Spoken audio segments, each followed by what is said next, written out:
Alhamdulillah, Alhamdulillahirabbil alamin. Wassalatu wassalamu ala asrafil anbiya'i wal mursalin sayyidina Muhammadin wa ala alihi washabbihi ajmain, amma ba'd. Alhamdulillah, segala puja-puji bagi Allah yang telah membangunkan kembali kita dari tidur, ya. Alhamdulillah, ya. Bisa sahur, ya, sahur Ramadan, alhamdulillah, dan sehat dan bisa melaksanakan Ramadan dengan penuh hikmat, insyaallah, ya. Hari ini hari ke-27 Ramadan, ya, insyaallah. Seperti yang kita bahas, yang telah kita bahas yang lainnya, ya, bab-bab yang lainnya, tema-tema yang lainnya, ya, bahwa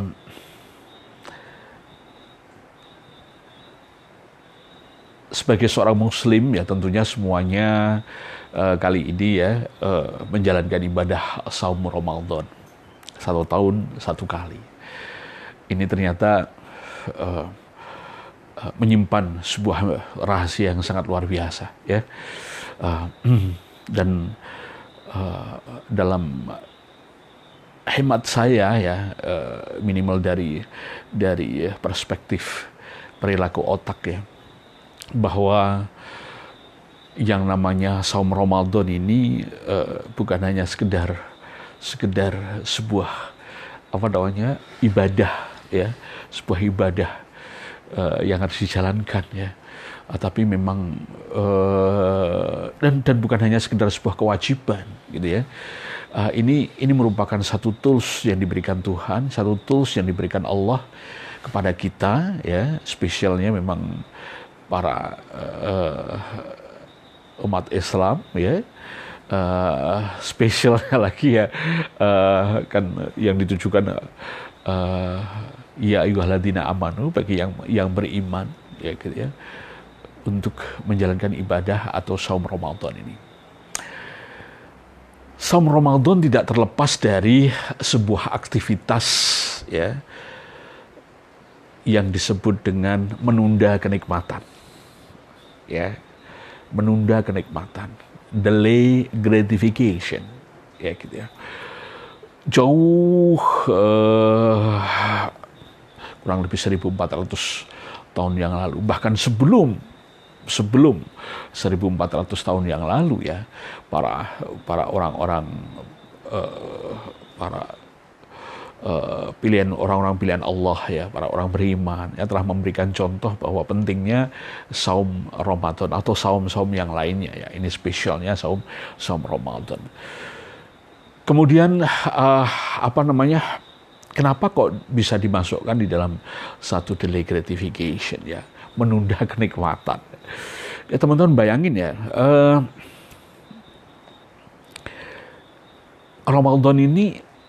saum Ramadan ini ada batasannya, ya.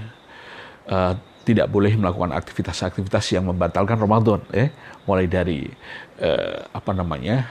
fajar, mulai dari ada batasan yang namanya imsa, ya. Kalau menurut para ustadz kan subuh, gitu, ya, sampai tenggelamnya matahari, ya. Semua yang membatalkan puasa tidak boleh, ya. Padahal itu halal, ya. Misalnya minum air putih, ya, itu kan halal. Makan itu kan halal, gitu, ya. Bergaul suami istri itu kan halal, ya. Tapi di dalam saum Ramadan pada saat siang hari yang dibatasin dari terbit fajar, kalau saya sebagai orang awam, ya, membatasi, ya, adzan subuh sudah ada batas, kan, gitu, ya, sampai tenggelamnya matahari, ya, gitu, ya. Itu tidak bisa dilakukan semuanya itu. Artinya apa? Artinya ada satu proses penundaan, ya, delay, ya. Yang ditunda apa? Gratifikasi, kenikmatan. Betapa nikmatnya minum air yang segar di siang hari, ya. Betapa lezatnya ketika makan makanan di siang hari ketika Anda lapar ya. Tapi semuanya ini tidak boleh dilakukan, hanya boleh dilakukan ketika sudah masuk di apa namanya? Sudah masuk di waktunya buka puasa. Ya. Ini seorang profesor ya, Walter Mischel ya, teman-teman tentunya sudah banyak mengenal ya, apalagi kalau sudah terbiasa membaca buku Marshmallow ya, Marshmallow Test ya. Walter Mischel melakukan satu uji tentang delay gratification ini, tentang kualitas, tentang apa sih yang ada apa sih efek dari sebuah delay gratification ya, dengan satu tes yang namanya Marshmallow ya. Seorang di Sanford, California ya, dilakukan penundaan kenikmatan untuk anak-anak ya, diberikan marshmallow ya, ketika presetnya itu mengatakan bahwa saya beri marshmallow 1 gitu ya, Anda bisa makan, tapi kalau adik gitu ya, kalau adik makannya nanti pada saat saya datang lagi, maka saya akan tambahin 1 lagi, oke ya.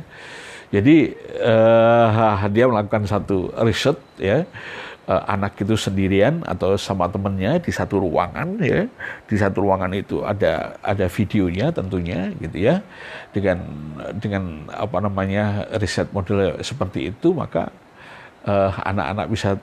perilaku anak-anak bisa termonitor dengan baik ya.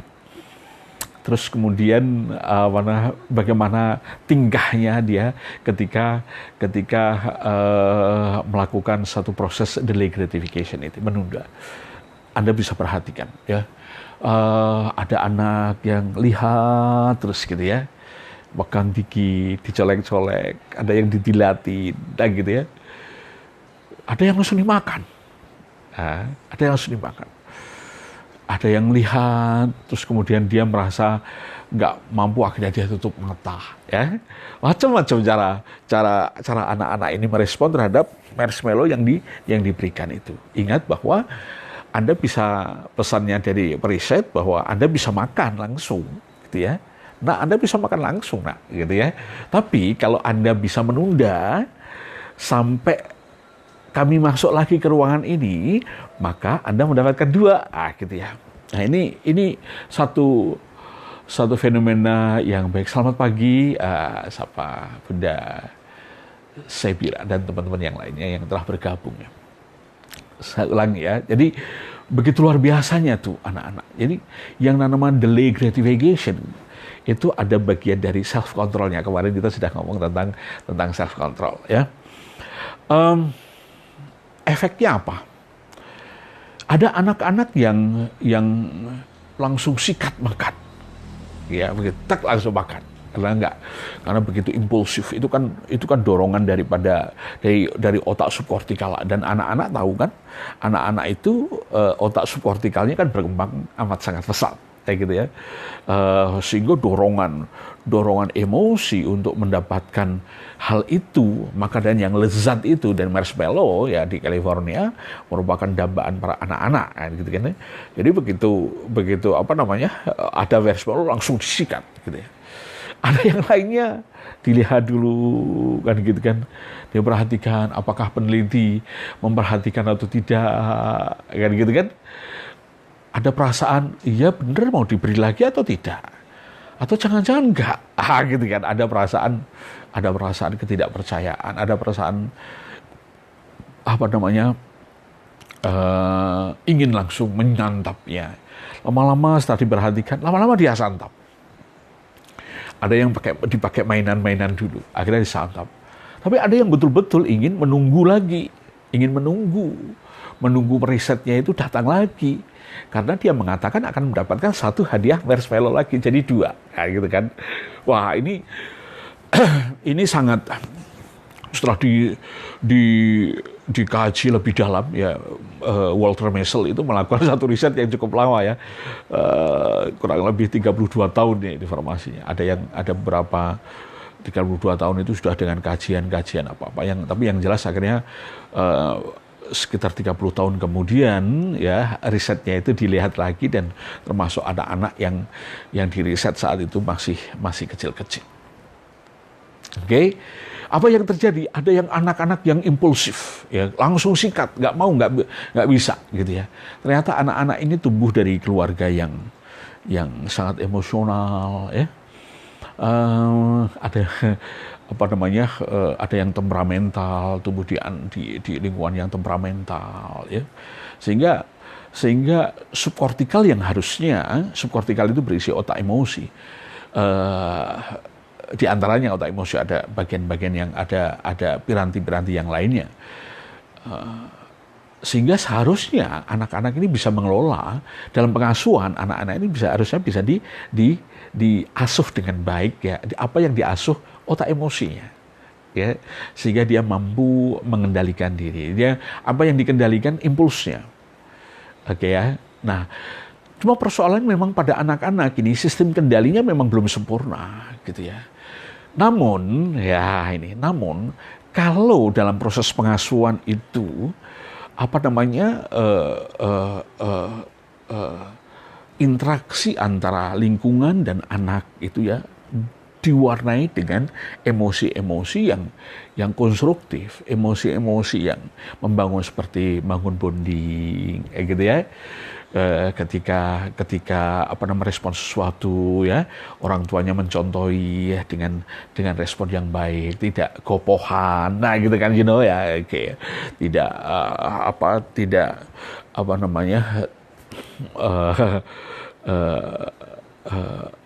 tidak stresan, nah gitu ya. Ya, itu ternyata anak-anak, sekali lagi anak-anak yang langsung respon itu tumbuh dari keluarga yang ternyata dari sisi emosi, ya, dari sisi emosi pengasuhan di dalam keluarga itu betul-betul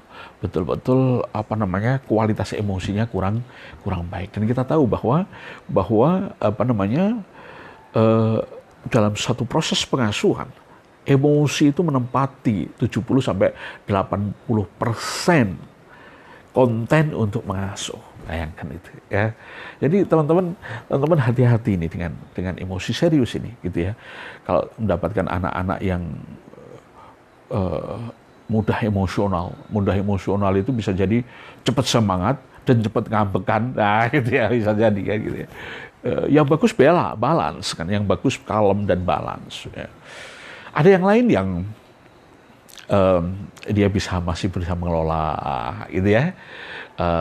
Dan yang bagus adalah yang dia bisa menunda makan marshmallow itu sampai penelitinya datang.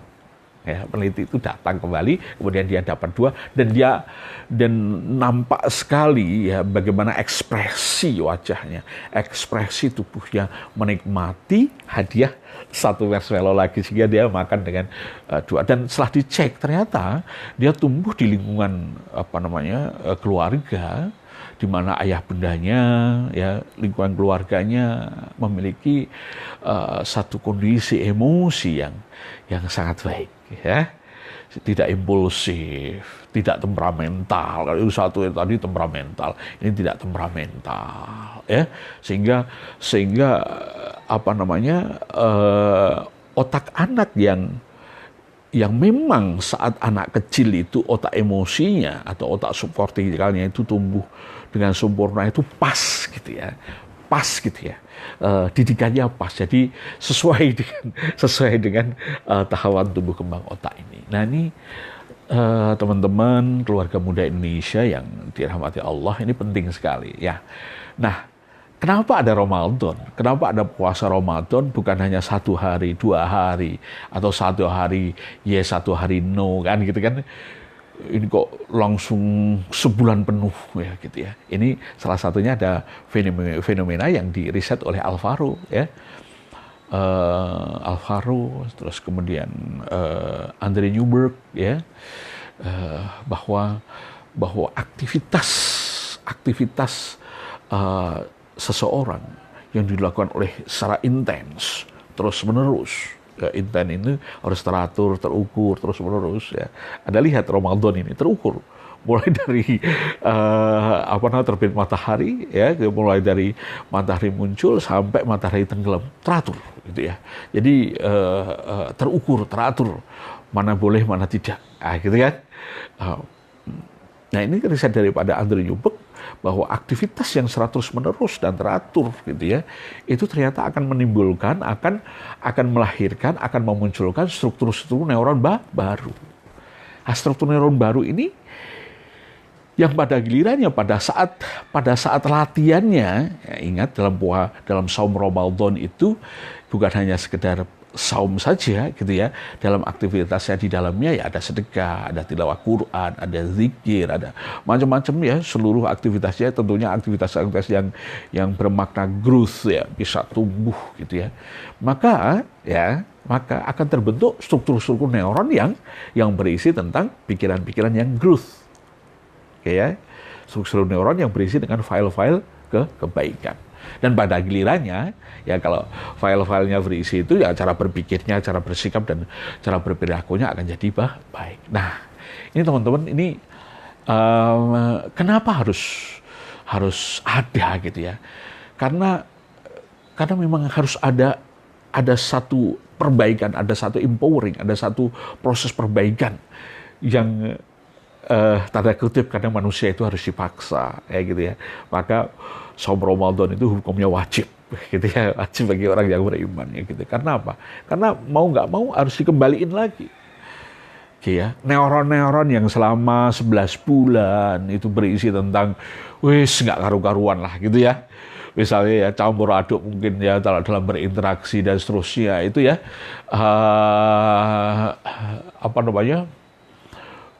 campur aduk dan seterusnya itu akan didandani lagi, ya, diperbaiki lagi, ya, ya,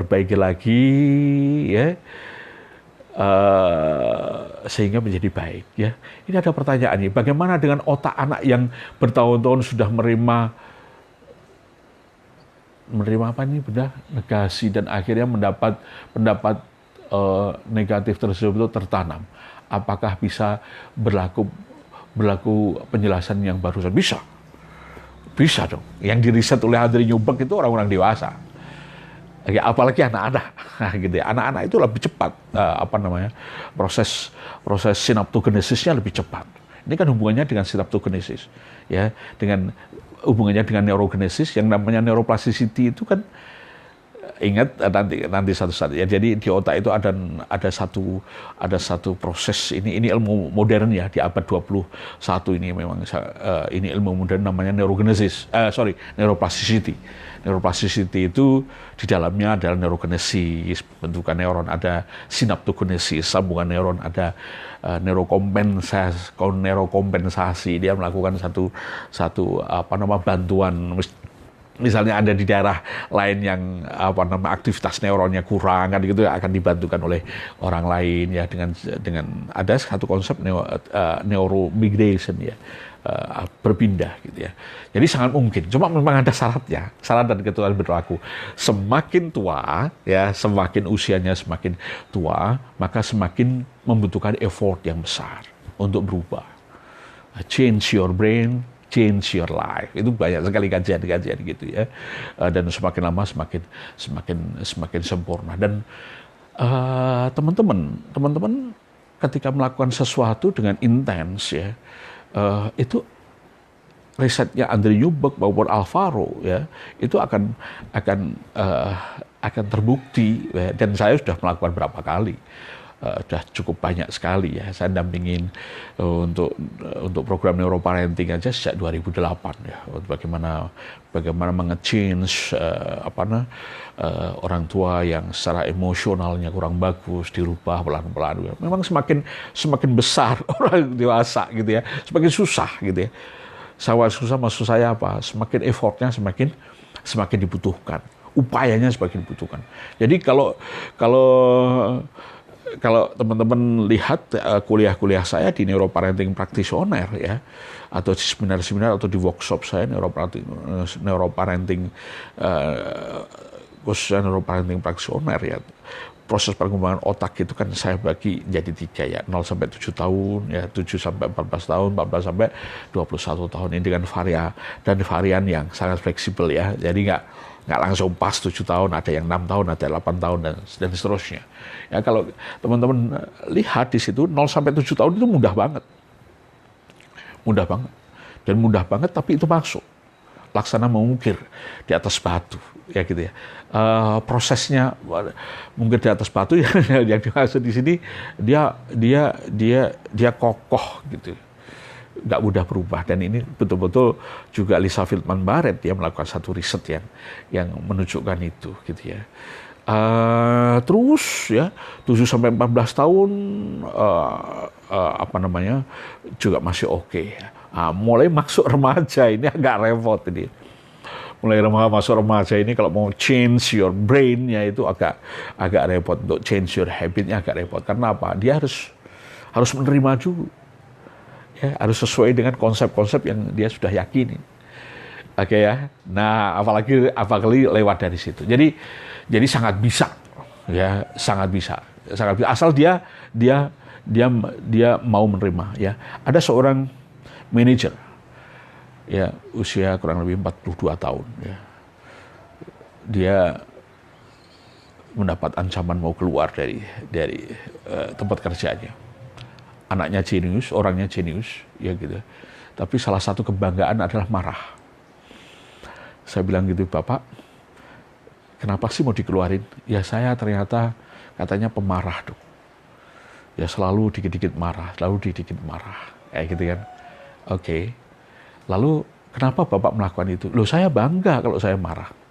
Karena dengan marah itu saya dihargai." Lihat nih, ya. Lihat ini. Ketika konsep ini masih diyakini oleh sang dewasa tadi, susah mau dirubah. Tapi begitu dia ada ancaman mau dikeluarkan gara-gara marah, dia bingung. Bagaimana ini cara memperbaiki marah? Ternyata marah yang sering aku lakukan, yang aku bangga-banggakan ini ternyata bisa menghasilkan malapetaka gitu ya. Nah, dampak dari situ ketika dia sudah fix untuk membenahi marah, maka akan sangat mudah, jauh lebih mudah untuk melakukan satu proses perbaikan dibandingkan dengan ayo kamu berubah. Aku bangga kok aku marah, susah dah. Gitu ya. Ini kalau teman-teman berbicara tentang ini biasanya saya hubungkan dengan mindset ya, belief gitu ya. Di usia mulai dari 14 tahun, 15 tahun itu kan sudah ada konsep diri. Dan konsep diri itu ada referensi value-nya yang itu menjadikan satu barrier. Nah, teman-teman, kembali kepada delay gratification. Delay gratification kan yang salah satu implementasinya kalau saya melihat dari seperti saum Ramadan, ini memiliki efek yang sangat luar biasa. Latihan. Seorang anak akan tangguh sekali menggapai cita-citanya, masa depannya. Karena apa? Karena dia tanda kutip siap menderita, gitu ya. Siap menderita itu bukan dalam arti dia siap menderita terus, enggak. Dia tahu the next-nya itu enak. Ya, anak yang makan yang menunggu 2 marshmallow ini dia tahu, gitu ya. Nanti aku kalau ini bisa bertahan, aku mendapat 2. Betapa enaknya, gitu. Oke ya. Nah ini ternyata berhubungan dengan kualitas pengasuhan. Anak-anak yang terus tumbuh dan berkembang, ya, termasuk cara berpikirnya berkembang, menjadi pribadi-pribadi unggul, menjadi pribadi-pribadi yang saya sebut pribadi-pribadi yang tangguh. Nah, ini perlu, kan, pribadi-pribadi yang cerdas dan pribadi-pribadi yang berakhlak mulia. Ini perlu latihan-latihan yang namanya delay gratification. Ramadan memberikan satu konsep yang utuh untuk melakukan delay gratification dengan sangat mudah. Dan yang lebih penting, pahalanya banyak. Oke ya? Sampai jumpa lagi di sesi bersama Dr. Amir Suhdi dari Sekolah Neuroparenting ya. Assalamualaikum warahmatullahi wabarakatuh.